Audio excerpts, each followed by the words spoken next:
basé sur des faits réels. Alors, c'est quoi ton type de mec? Alors déjà, faut qu'il soit pas trop petit. Ça veut dire quoi trop petit pour toi? En dessous de 1m80, c'est petit, tu vois. C'est quoi ton type de meuf? Faut qu'elle soit jolie, qu'elle ait un joli visage, des formes harmonieuses. Avec une grosse poitrine? Non, ça c'est pas important pour moi. En vrai, tant qu'elle a un bon cul. Ensuite, faut qu'il soit beau, charismatique, et faut qu'il ait de la discussion, qu'il soit drôle surtout. Ça c'est important qu'il soit drôle. Et puis c'est bien qu'il fasse du sport aussi. Faut un mec qui prenne soin de lui. Et après, faut qu'elle soit intelligente et fidèle. Sportive, c'est mieux? Bon, en vrai, je m'en fous. Tant qu'elle prend soin d'elle et qu'elle a un bon cul. Faut qu'il aille à la salle?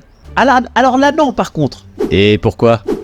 Je sais pas, j'aime pas les mecs trop musclés et trop superficiels. Tu vois, si les musclés, ça veut dire qu'ils se soucient que des apparences. Maintenant, les mecs, ils sont trop superficiels. Ils s'épilent, ils vont chez le coiffeur, ils font les boutiques.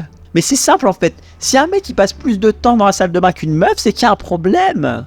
Donc toi tu cherches une bombe atomique en fait? Bah franchement ouais.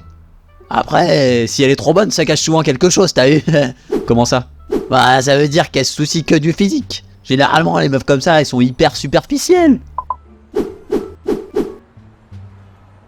Est-ce que ce serait pas être superficiel que d'estimer que parce que quelqu'un est trop beau, il doit être superficiel? Est-ce que ça ne serait pas un argument pour éviter de se faire recaler par des personnes que l'on considère à tort supérieures à nous? Durant 28 années de ma vie, j'ai considéré que mon style vestimentaire n'avait pas d'importance. J'étais comme révolté par le fait que les gens se soucient autant des apparences. J'ai travaillé sur moi pour devenir fort dans certains domaines, pour m'améliorer et inspirer le respect. Et je me disais que si je rayonnais suffisamment fort, les gens seraient capables de me remarquer, malgré que je ne me soucie pas de mes fringues ou d'une belle coupe de cheveux. De fait, j'ai volontairement adopté un style vestimentaire négligé. C'était mon style, et donc l'image que je cherchais à renvoyer de moi, une manière de m'affirmer. Quelque part, tout ça était presque travaillé et réfléchi, tout comme quelqu'un de soi-disant superficiel qui consacre du temps à soigner son apparence. Puis j'ai réalisé que je n'étais pas très honnête avec moi-même.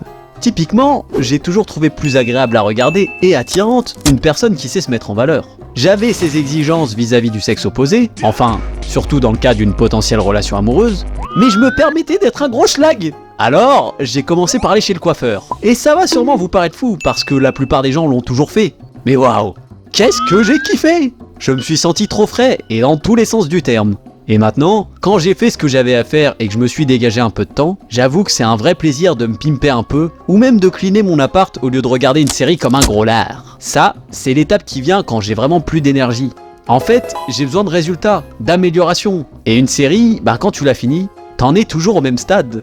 Mais avec 5 kilos de crème glacée dans le bide en plus. Quoi qu'il en soit, nous nous soucions des apparences, de ce que les gens renvoient et de la manière dont l'on souhaite être perçu. Alors, est-ce que ça ne vaudrait pas le coup d'assumer ce que nous souhaitons être, ce que nous souhaitons montrer au monde, et de fournir les efforts nécessaires pour construire cette image? Pour agencer cette belle vitrine qu'est notre corps, de sorte à pouvoir se regarder dans une glace en se disant « Waouh, t'as une putain de classe toi !»